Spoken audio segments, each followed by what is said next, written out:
Olá, amados, a paz seja convosco. A nossa reflexão bíblica de hoje, ela tem como tema a verdade sobre o anticristo.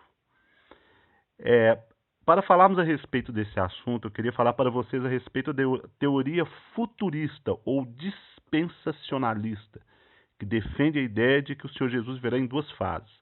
Na primeira fase, Cristo viria em secreto e raptaria os crentes, levando-os para um período de 7 anos no céu. Após o rapto, o anticristo assumiria o poder na terra e formaria um governo mundial e estabeleceria um pacto com os judeus envolvendo a reconstrução do templo e o restabelecimento do culto e a oferta de sacrifícios. Passados 3 anos e meio, o pacto seria rompido e os judeus seriam então perseguidos. No final dos 7 anos, Cristo viria dos céus com os santos, o que seria então a segunda fase, quando então terminaria o domínio do anticristo e seria estabelecido o reino milenar sobre a terra. Agora eu pergunto para você que serve a Deus, para você que estuda a palavra de Deus, é isto que a Bíblia ensina? Esta é a grande questão. Esta é a teoria dispensacionalista que nunca foi pregada por Jesus nem por seus discípulos. Mas vamos ver o que realmente a palavra de Deus nos ensina sobre o anticristo. De acordo com as escrituras, quem virá primeiro? Cristo ou o anticristo? Segundo Tessalonicenses capítulo 2, versículo 2 e 3. Que não vos movais facilmente do vosso entendimento, nem vos perturbeis, quer por espírito, quer por palavra, quer por epístola, como de nós, como se o dia de Cristo estivesse já perto. Ninguém de maneira alguma vos engane, porque não será assim, sem que antes venha a apostasia e se manifeste o homem do pecado, o filho da perdição. Então, de acordo com a teoria dispensacionalista, primeiro Cristo viria em secreto e raptaria a igreja e depois então se manifestaria o anticristo.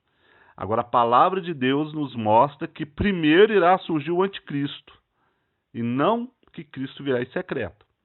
Então nós podemos ver aqui já de cara uma grande séria falha dentro dessa doutrina, dentro desse ensinamento.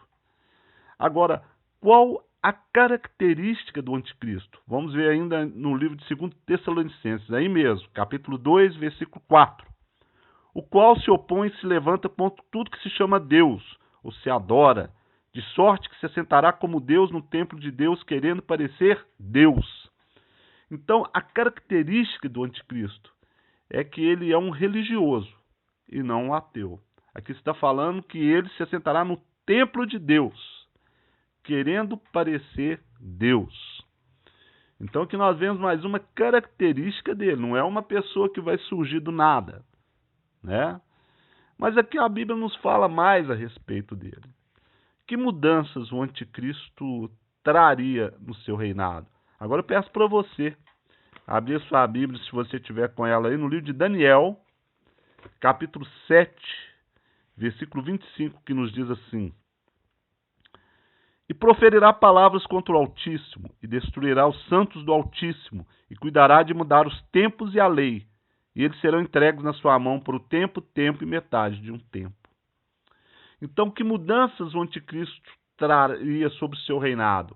Proferirá palavras contra o Altíssimo, destruirá os santos do Altíssimo e cuidará de mudar os tempos e a lei. Se a igreja estava no céu durante o reinado do anticristo, como diz a outra teoria, quem seriam os santos que ele iria perseguir? Eu pergunto para você. Então nós vemos aqui que há uma contradição, o que a Bíblia ensina e o que essa teoria afirma. É muito importante nós estarmos baseados dentro da palavra de Deus, né? É muito importante isso. E você procura na história, quem que realizou essas coisas?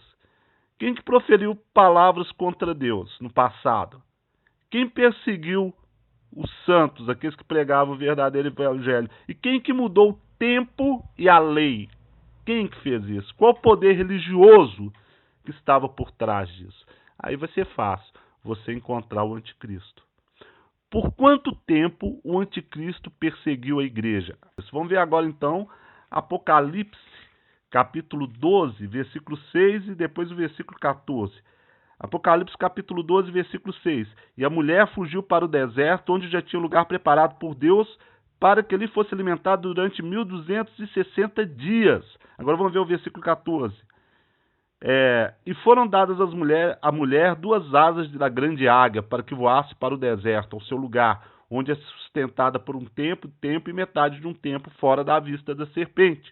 Então, esse período de um tempo e metade de um tempo, é esse período de 1260 dias proféticos, que na verdade, vamos ver o que significa esses dias aí, abrindo agora nossas Bíblias no livro de 2 Pedro, capítulo 3, vamos ver lá, 2 Pedro, capítulo 3, versículo 8, vamos ver o que significa esses dias.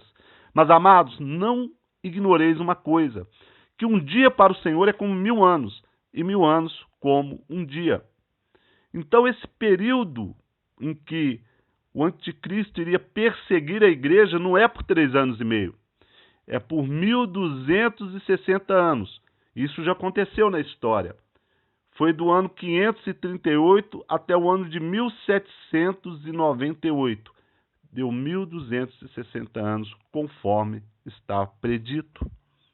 Então nós vemos aqui mais uma grande falha, uma grande mentira da teoria dispensacionalista, que prega o rapto secreto, que prega o reinado do anticristo sobre a terra, que é o tema dessa novela aí, Apocalipse, a qual nós já fizemos outra reflexão a esse respeito, né? Mas aqui nós estamos agora fazendo sobre um outro ângulo, mais aprofundado ainda dentro da palavra de Deus, porque esse assunto ele é muito extenso, nós podemos nos aprofundar muito dentro dele.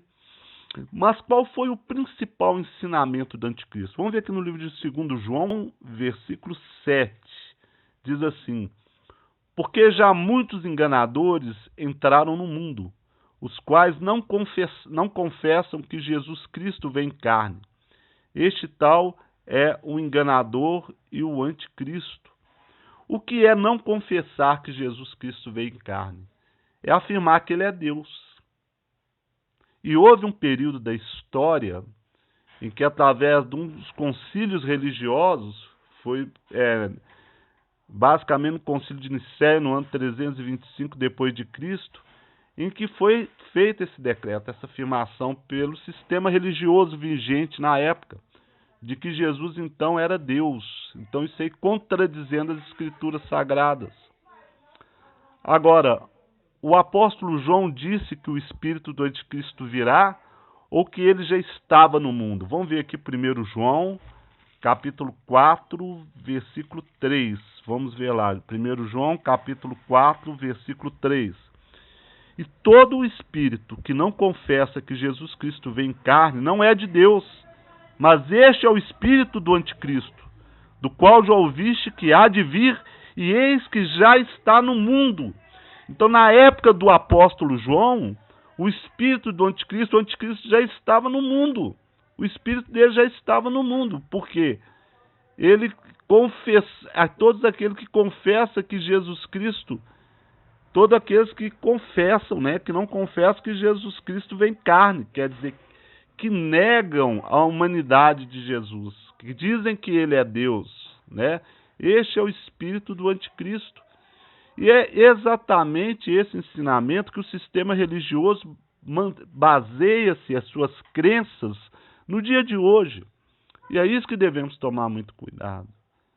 Porque se o Senhor Jesus, ele revelou através da sua palavra os acontecimentos escatológicos, o que iria acontecer nos últimos dias, era porque nós tenhamos o conhecimento da verdade e não a mentira.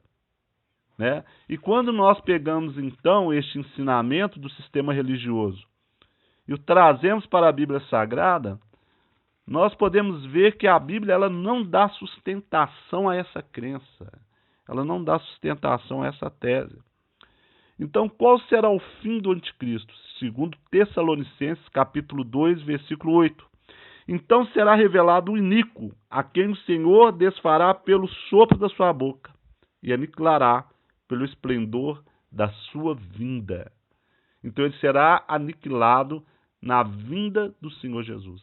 Agora, uma coisa muito importante nós entendermos que a vinda do Senhor Jesus, ela será feita só mais uma vez.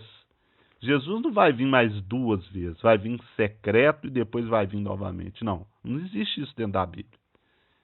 Se você pegar a profecia de Daniel, do sonho do rei Nabucodonosor, da estátua, né? Que diz ali que a pedra bateu no pé da estátua e destruiu todos os reinos, e se formou um grande reino sobre a terra. Essa pedra ela não voltou para o céu, né? Ela permaneceu na terra. Então Jesus ele vai vir só mais uma vez, e não em secreto.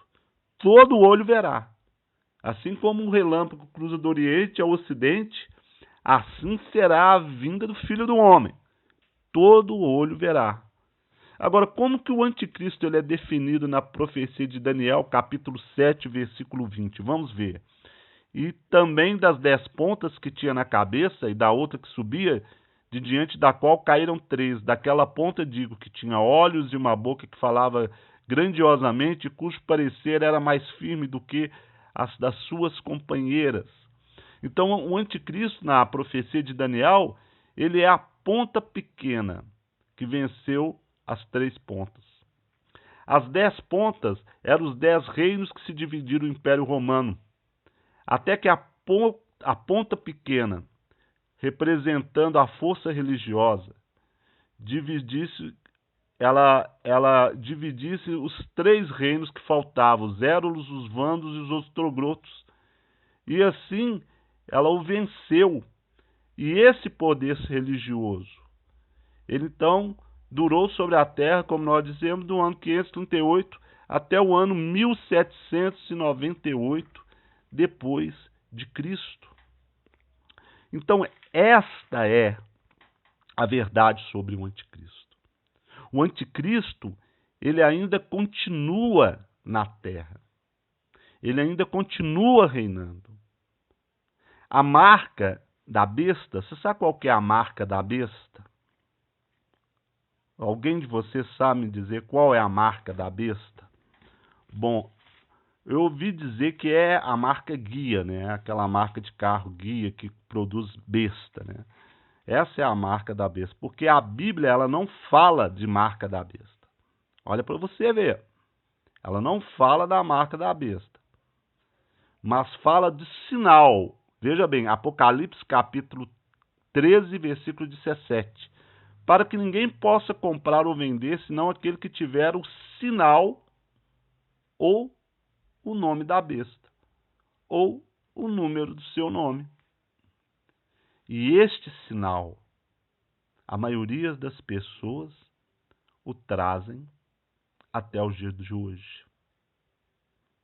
Essa fase de comprar ou vender, senão quem tivesse o sinal, isso ocorreu na época da Inquisição, em quem não demonstrasse a fé naquele sistema religioso, né, através de um sinal feito com as mãos, eles então não poderiam comprar nem vender. E aqui diz, aqui há sabedoria, o versículo 18. Aquele que tem entendimento, calcule o número da besta, porque o número é o número de um homem. O pessoal está esperando chip, pelo amor de Deus. É o número 666. É o número de um homem, de um governante religioso. Ele é um governante político-religioso e que tem uma grande, poderosa influência sobre a terra. Basta você estudar, pesquisar a história. Qual poder religioso que realizou todas essas coisas? Qual poder religioso que mudou os tempos e a lei, que mudou o calendário? Qual foi o poder religioso que mudou a lei, a guarda do sábado para o domingo? Qual foi o poder religioso que perseguiu todos aqueles que pregavam a verdade? Qual foi o poder religioso que matou milhões e milhões de pessoas. Se você pesquisar isso na história, você vai encontrar facilmente quem é a besta e quem é o anticristo. E qual o sinal da besta? E qual o sinal? Qual é esse sinal que as pessoas tanto temem? O que é esse sinal? Para finalizar, eu gostaria de deixar para vocês uma reflexão, uma citação bíblica, né, que não é o sinal da besta, mas é o sinal de Deus. Então basta você colocar o oposto. Vamos lá, Ezequiel capítulo 20, versículo 12 e depois o versículo 20. Então vamos lá. Aqui Deus dizendo, através do profeta Ezequiel: e também lhes deis os meus sábados, para que servisse de sinal entre mim e eles, para que soubesse que eu sou o Senhor que os santifica. Versículo 20. Santificai os meus sábados, e servirão de sinal entre mim e vós, para que saibais que eu sou o Senhor vosso Deus. Se o sábado é o sinal de Deus para o homem, eu pergunto para você, qual é o sinal da besta? Qual é o sinal do anticristo? É o que o sistema religioso fica louco, que eles se iram, porque esse sinal já está colocado na maioria das pessoas. E essa é a finalidade da Igreja de Deus, a coluna e baluarte da verdade.